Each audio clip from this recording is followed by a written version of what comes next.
My son is 9, and he's again on the west of Ukraine, so he's safe, so I don't have to worry about him. So I'm here in Kyiv. My boyfriend is in the army. I don't know where he is. My dad is with the territorial defense, out of touch 48 hours. But I know there is electricity problems in where he is, so I hope that is the reason. Today, they are storming a nuclear power plant in Enda O'Dowd in the south of Ukraine, where my family lives, actually. And that's why I'm quite worried about the situation there. So when there was first day of war, I was just like, I was told we wouldn't stand a day. And now I'm just like, watch us. And this is the feeling that all the Ukrainians do. They just like, watch us.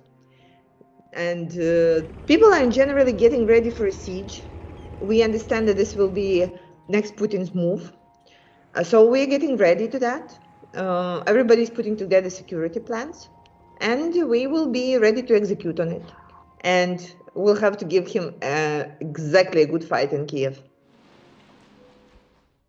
At the nights are getting a bit quieter. So compared to the first night when we were hearing lots of explosions, right now the situation is a bit calmer. I mean, that's a stretch to call it that, but it seems like that is a Ukrainian counter-air defense systems hitting down the Russian missiles.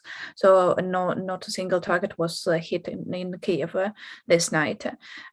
So this is relatively quiet inside the city, but I think the situation is so much worse in Kharkiv, which is my native city. It is eastern Ukraine. It's the second biggest city in Ukraine. It's around 4 million people.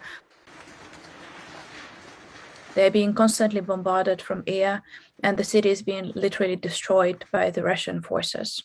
So the troops are holding the ground, but we really, really need protection from air, because that is something where the Russians did gain advantage in Kharkiv. Today, 300 parliament members gathered in secrecy, and we voted for the important stuff, for the important legislation. So we voted for the mobilization, for nationalizing Russian assets, for additional criminal responsibility for looting, etc. I didn't expect that we would be able to actually together. I thought that will be too complicated. It was a really special operation, but we were, and we fulfilled our duty, and I'm kind of proud of my fellows. Oh, let me show you something. Yeah. So this is my member of parliament ID. So I have to show it every time when I'm going to parliament and back, like 10 times on every.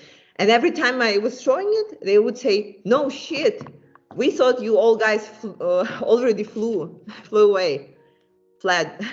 And I'm saying, no, we're here with you. So I was pretty much surprised and proud of people. And it was super emotional. I would say it was dramatic.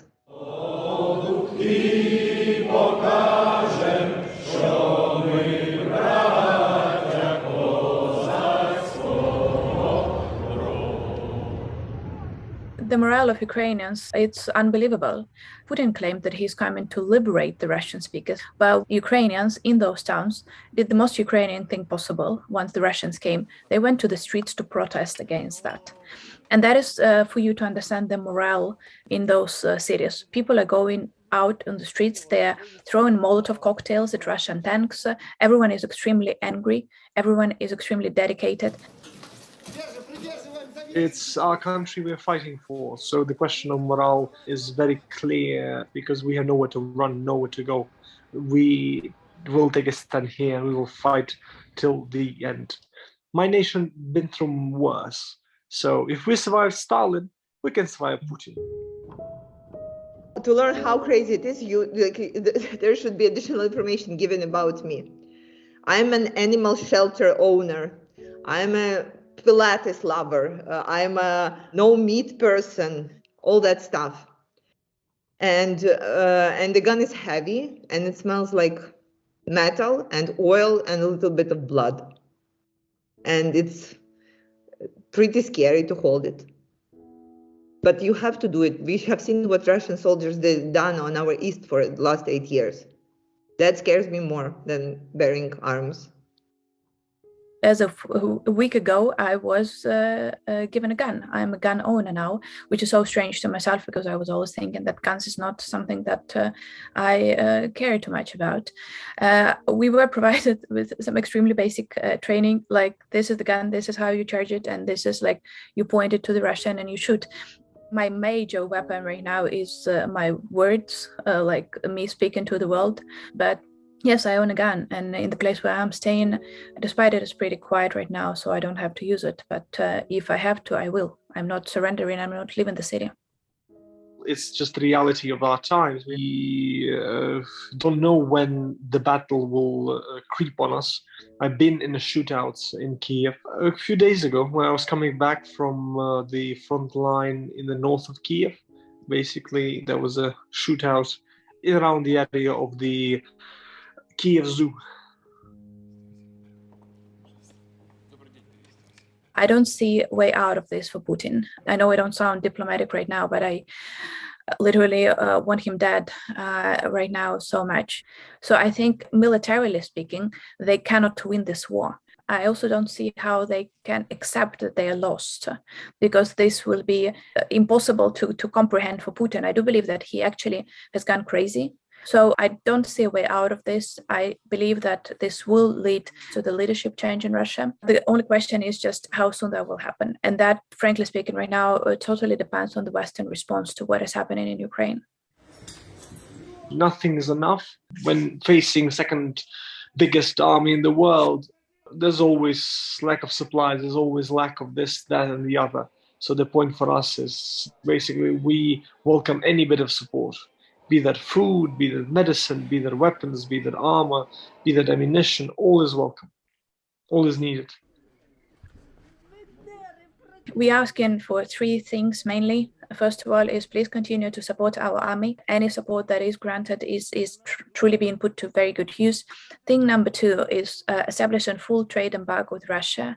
Not a single country, not a single company, not a single individual should be buying a thing from Russia, because every dollar, every pound, every euro that is being sent to Russia right now is being used to buy weapons with which they are killing Ukrainians. And the third thing we're asking for, and I know it's a contested question on the West right now, but I believe it's becoming more and more clearly that it's about human decency right now, is please help us establish a no-fly zone over Ukraine. I've heard many arguments saying that would lead to direct interference of NATO countries at war with Russia. But I think at this point, everyone should realize this. Russia will not stop here in Ukraine. So if they take over Ukraine, and I hardly can imagine that happening, but let's imagine this worst case scenario, they will proceed further and the NATO countries will have to get involved.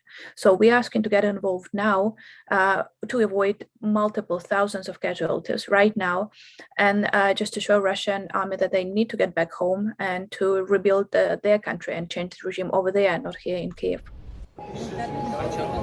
Here we are. No-fly zone is the most important thing for us to win this war. This is the most important and the key piece that we really do need from our NATO allies. The question is, I'm fighting for my country. The question is what the Europe is fighting for.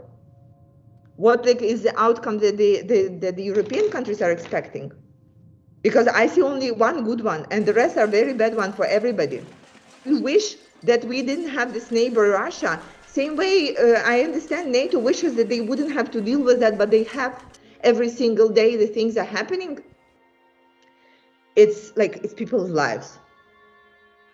Irish story has plenty of those examples of your nation fighting against much greater odds and again, getting your freedom in the end. So again, when we look at examples that inspire us in this battle, we look to your nation. That's why I chaired the friendship group with Ireland, and one of the many reasons, but basically your story is full of those examples and those battles and those uneven odds which got you your freedom and with it prosperity and a place in the world. So we are hoping the same.